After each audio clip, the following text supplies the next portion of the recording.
I cannot. All right, folks, we'll now delve into a pressing issue that strikes at the heart of press freedom and journalistic integrity. Here with us is the president of the Press Association of Jamaica, Milton Walker, who will be talking to us about the challenges faced by journalists in pursuit of the truth and discussing the ethical boundaries that define their work. Morning, friend. Welcome. Morning. How are you? I'm great. This is coming from a specific incident, but before we get to that specific incident, what's been happening overall with journalists and journalism in Jamaica? Are we scared and stuff like that? Because I see... I wouldn't say we are scared at all. Threats have been part of our fare over the decades that I've been in journalism. More recently, I can't recall us getting any, specific and really detailed threats. The last time I think may have been 2010 during that particular period. Well, other things have been happening because we have fallen significantly in the press freedom ranking. We fell to 32 and we went back up to 24 in this year's ranking. From like 9. Right. But remember, it's not just threats that are responsible for the fall in rankings. It's a number of different factors. Yes. Right. And each year, the Reporters Without Borders will make their assessment.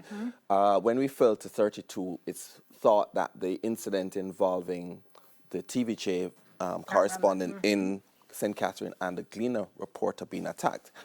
The TVJ cameraman's camera was damaged because he was attacked, and the thug attempted to seize the Gleaner's reporter's phone. That's a threat to press freedom because you're preventing journalists from doing their work and you're intimidating them. And, we had the incident last year where there's a shooting in the parking lot of Nationwide compound. And, some politicians making certain statements. It's also legislation as well that may not be conducive for journalists doing their work, So whenever particular certain pieces of legislation come up, we have to look at it and ourselves with our counterparts, the MAJ, who represents the owners of media houses, to look at it to see if it is something which is inimical to our business, because sometimes there are clauses in these legislation which will, impact our work. It's also what agents of the state, politicians say. Those are things which also impact the press freedom rankings. What I find to be encouraging still is that when we hear of those cases, they are anomalous, right? But also the significance that one report can have on your international ranking, So we have to try and kind of keep the space free of any of those issues. This discussion we're having, as Nev said, has come out of a report that was made by one of our own, right? Who has faced some backlash, mainly in the social space, you would say? Mainly on the social media and online. I don't know if we've gotten like a phone call or stuff, but the video's been posted online and they've been, in the comment sections and just statements. When you say threats in this case, what we're talking about? I don't want to go into the details because there's a police investigation which is going on, and we reported it last week to the police, and I know it's been escalated to the Cybercrimes Unit, CTOC, and they are involved as well. And the police are conducting their investigations, and I would just leave the police. You're head of news and sports here at our group. What's the word when you hear things like that or things like this? What's the word to your journalists? First, it's very distressing and discomforting and nerve-wracking, because you have to start looking at your own personal safety and so on. And just think about anybody doing their work and having to be fearful of their lives. Most people just go to work, you drive to work, you take the bus to work, or you walk to work, and, you don't think that you possibly could be harmed just for doing your work, apart from obviously persons in the security field. And so we've had to take steps and measures to, to deal with that. I must say, though, overall, in terms of journalism and for us, we are also impacted by the high levels of crime because we have to cover it, we have to see it. There was, and you know, people are showing crime scene photos, so people just send you stuff in your WhatsApp and you open it. You're like, oh gosh, I don't need to see this. Those things are very harmful to your, you know, mental health as well. One time when she was heading the PAJ, you know, how you guys deal with and treat with the trauma that you see on a day-to-day basis. And for certain, what's happening now with Gio must be traumatic. Yes, and what we've done is to reassure Giovanni, Dennis, and the other members of the team who are concerned about their safety. And we've taken steps. I'm not going to say much more on that. But are things like counseling and therapy available to the reporters on a daily who have to look at those crime scene photos? Sure, yes. Okay. We've had that for a number of years where counselors are available to our reporting team.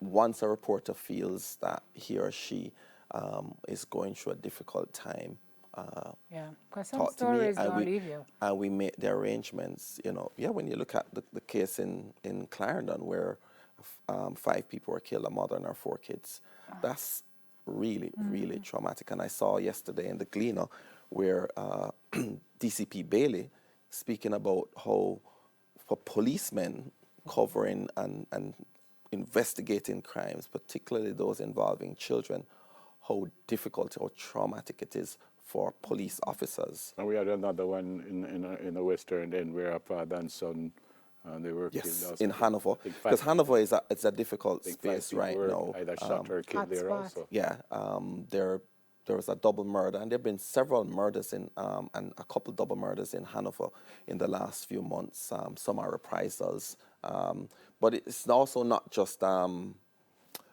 crime.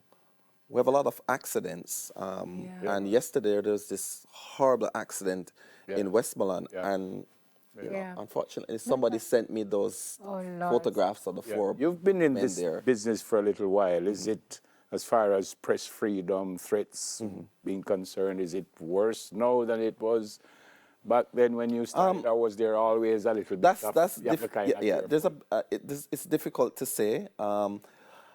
This particular kind of what Giovanni is going through is a little new. I can't recall. Is that social media? I think that may be social media, and people can, you know, post stuff anonymously, or not, so, you know, or not. So, but you know, when we've had the issues in the gun battles in Western Kingston, in Eastern Kingston, in the late 90s, early 2000s. You know, those were difficult situations, and you were in the fire. And you get licks from somebody.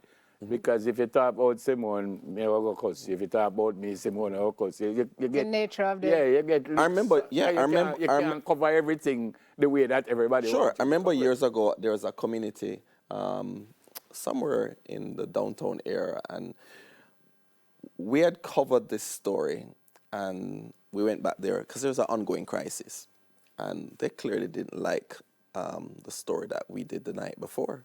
And I was there trying to get some interviews done, and I just heard a loud bang, and there was a huge boulder that just somebody tossed from a window high up onto the roof of the car. And I said, okay.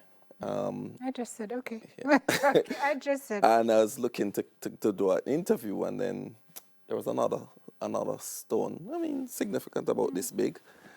And after the second stone, that happened to me. I took away myself. When you was dodging gunshot. That happened to me, covering election. And a big stone dropped right in the...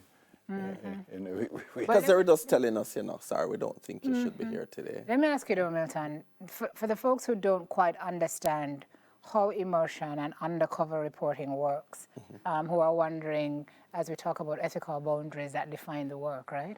How far can a reporter go to get the story? Right. Without compromising the integrity of the... And their guidelines, we have a code, our newsroom has a code, the journalistic fraternity has a code, it's on our PHA website as well.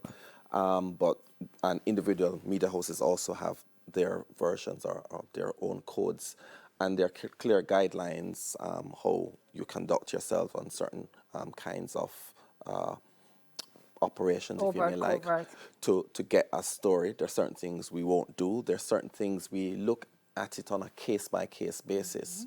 And, you know, there are discussions with the editor about how to do it. We're always obviously thinking about the person's safety. This one, though, I don't think there was any danger while covering this piece. I think the backlash came when it was uncovered or revealed. And, you know, this particular incident, which involved his pieces on drag racing on a public street is dangerous. Poses a public can risk. Be harmed. We had a situation a few years ago where there was drag racing before it was regularized at Vernon Field, where a woman was killed and several other persons were injured because a car veered off and ran into the crowd. That's why, as you saw in the piece last week, that there are no huge concrete barriers behind which spectators stand or observe the drag racing. That wasn't the case that we saw on any of these public streets, because it literally is a public street that, you know, where traffic is on a regular basis that they conduct this exercise. And that's the danger. I mean, you would think persons would think twice, particularly when we've had cases recently in Jamaica of someone dying and other persons being, I think somebody also lost their leg in that incident, right? And so that's what we were, it's just something in the public interest. We're not against drag racing. It can be done safely. Right. At Vernon Field, the people at Dover also say they have made their facility available for that purpose. And I believe there may be other venues where it can be done safely. And that's what we need to do, you know, because, yeah, obviously it's a sport that persons like, and there's no harm in that. But once there's something which is in the public interest, which is really at the heart of what journalism is what is in the public interest. Yeah. We have to go. How's Joe? Joe is good. He's, you know, working on another piece. Of course he is, because he's one thing with Jill. He's going to be on the job. But I would be beyond truthful if I said it hasn't shaken him somewhat, you know. Thanks for coming. But Gio is a tough cookie, and we support you. And we're very proud of him, and thanks a lot. Proud of his work, and we're fully supportive of him. As are we. Thank you, Milton. President of the Press Association of Jamaica, Milton Walker. Going for another break. When we return, we talk about the aim of combating the trend of fatherlessness among young men. Big words.